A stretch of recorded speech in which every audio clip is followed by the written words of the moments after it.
తెల్లవారుజాము నుంచే ఢిల్లీలోని అనేక ప్రాంతాలలో జాతీయ రాజధాని చుట్టుపక్కల ప్రాంతాలలో భారీ వర్షం కురుస్తోంది. లజ్పత్ నగర్, ఆర్కేపురం, లోధి రోడ్, ఢిల్లీ, హర్యానా సరిహద్దు ప్రాంతాలలో భారీ వర్షాలు కురుస్తున్నాయి.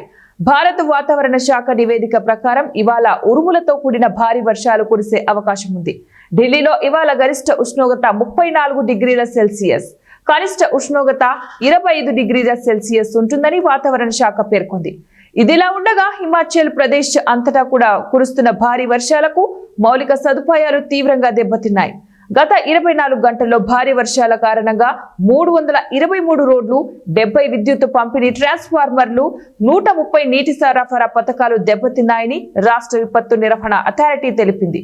జూన్ 20న రుతుపవనాలు ప్రారంభమైనప్పటి నుంచి రాష్ట్రంలో 241 మంది మరణించారని, వాటిలో 126 మంది వర్షాధార విపత్తులో సంబంధం కలిగి ఉన్నారని, కొండ చర్యలు విరిగిపడటం, ఆకస్మిక వరదలు, భారీ వర్షాలు, నీటిలో కొట్టుకుపోవడం, పిడుగులు, పాము కాట్లు, విద్యుత్ షాక్లు, రోడ్డు ప్రమాదాలకు 115 మంది మరణించారని ఎస్డిఎంఏ తన నివేదికలో తెలిపింది.